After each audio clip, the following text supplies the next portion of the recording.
And then on Wednesday, it was the turn of the National Party. FW de Klerk started off with what Desmond Tutu later called a handsome apology and a conditional acceptance of responsibility for the actions of the security forces. Apartheid was wrong. I apologize in my capacity as leader of the National Party to the millions of South Africans who suffered the wrenching disruption of forced removals in respect of their homes, businesses and land, who over the years suffered the shame of being arrested for past law offences, who over the decades and indeed centuries suffered the indignities and humiliation of racial discrimination, who for a long time were prevented from exercising their full democratic rights in the land of their birth, who were unable to achieve their full potential because of job reservation, and who in any other way suffered as a result of discriminatory legislation and policies. Let me state clearly that the National Party and I accept full responsibility for all our policies, decisions and actions. We stand by our security forces who implemented such policies and decisions and all reasonable interpretations thereof. But what exactly was de Klerk taking responsibility for?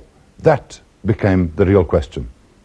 I think it would have pleased everybody if I said it was our official policy, but I can't speak an untruth to satisfy the call for blood which there is. I can only speak the truth as I know it.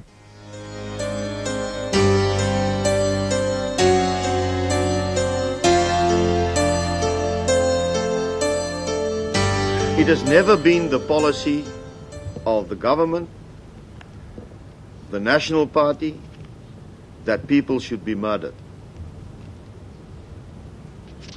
should be assassinated. I've said that clearly. Such an instruction is in conflict with the policy as it has been at all times within my knowledge.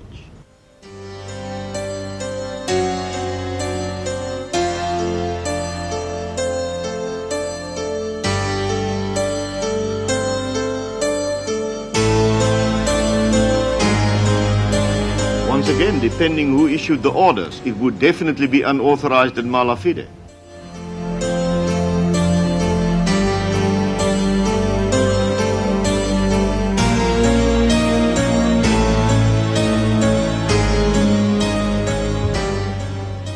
I would firstly like to emphasize on this question, as with the others, that obviously that is absolutely unacceptable. It falls outside the parameters of anything which was ever authorized or intended by government policy, government decisions, or any reasonable interpretation. Surely when people commit a crime, they try to cover it up. And if it wasn't for amnesty, these people, if these facts are true, should have been charged.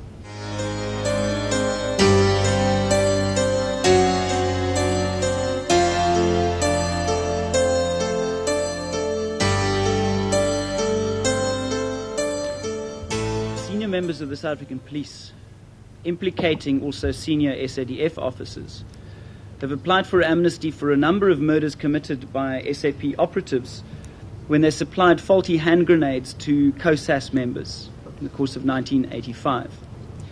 At least 8 persons were killed and 7 maimed. This operation was authorized and approved by the former Commissioner of Police and the Minister. Whoever authorized that was guilty of a very gruesome and totally unacceptable decision.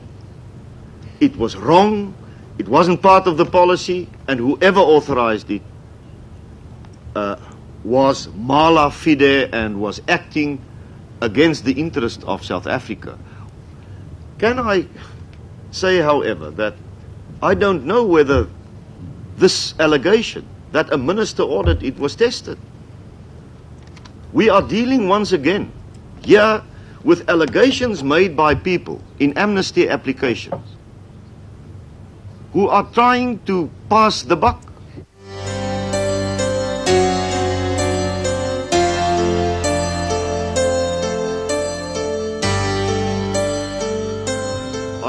I really can't give you a very informed opinion.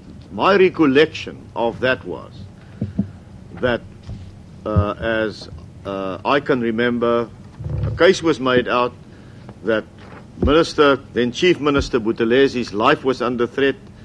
Many of his leading figures have been targeted. There's need for well-trained VIP protection to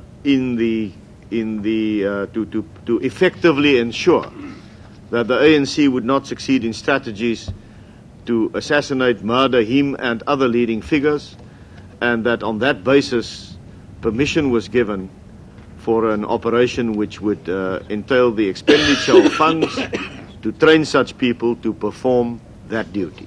The people who took part in the Kwamakuta killing were not members of the VIP unit. They were members of the offensive unit, and they were not involved in a war situation, as you earlier described.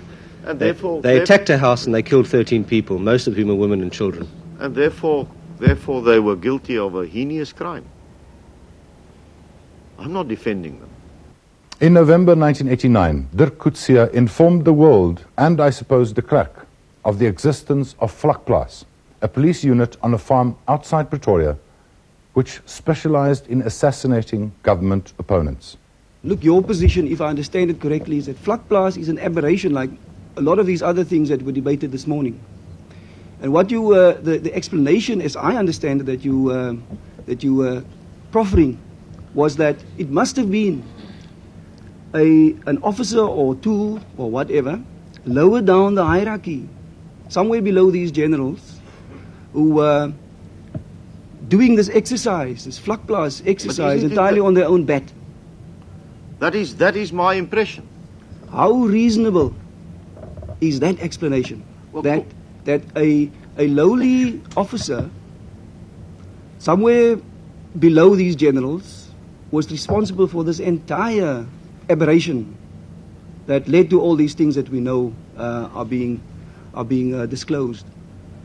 There's nothing reasonable in crime.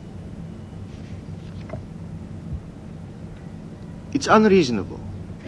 I believe what the generals say to me.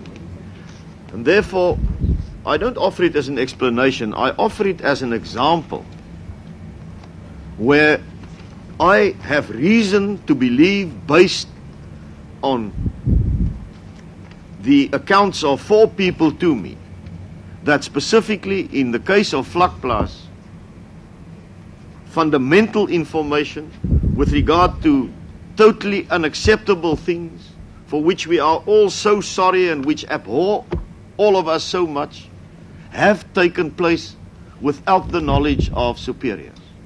The most obvious generals de Klerk would have asked about Vlakplaas are Generals Basie Smit, Krappies Engelbrecht, Johan van der Merwe, Nick van Rensburg, and Johan Leroux. We have learnt from the affidavits of several Vlakplaas men that General Basie Smit was a regular visitor to Vlakplaas.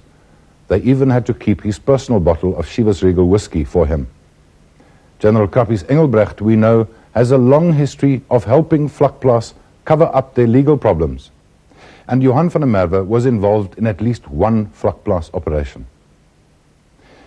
The head of the ANC's legal department, Matthews Posa, remarked afterwards that de Klerk sat in Pretoria and knew everything that went on in the ANC's Quattro camp in faraway Angola, but nothing about Vlakplaas 10 kilometers away from him. In the days of P.W. Botha, the State Security Council was the highest decision-making body, made up of cabinet ministers and generals. Goosen showed de Klerk minutes of a State Security Council meeting in 1986, which de Klerk attended, where a proposal for a third force was discussed. It was agreed that this third force should have the capacity to, quote, wipe out terrorists effectively, unquote, be very unpopular, and, I quote again, counter the underminers with their own methods, unquote. In other words, terrorist methods. There was never any reference after that meeting, at any time, of the third force in any discussion that I can recall, except for this continued discussion on do we establish another overt force or not. There was never any reference that I can recall in any way whatsoever of our policy being using terrorist methods.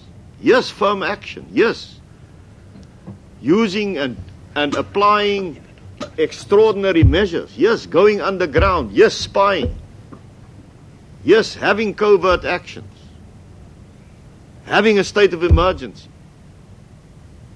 putting people in camps without trial, all that, yes, but not murdering people, not assassination. It was never part of the policy. How would a reasonable person interpret those directives, those statements? Would a reasonable person, member of the security forces, who is enjoined to use the strongest possible methods to combat the revolution, not interpret what was being said to authorize killings and assassinations? And that's the question. As far as I know, not having been directly involved then, there were at all times general rules and guidelines.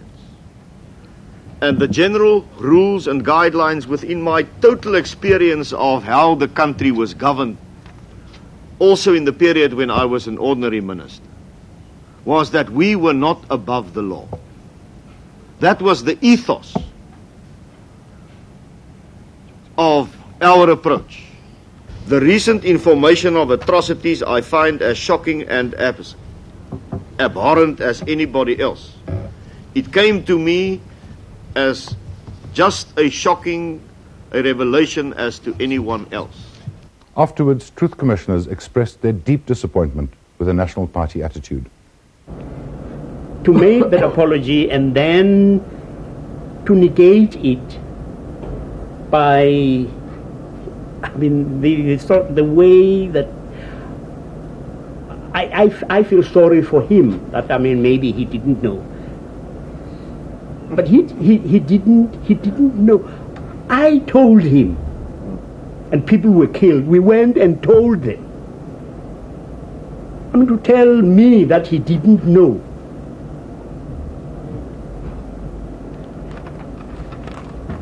I'm sad.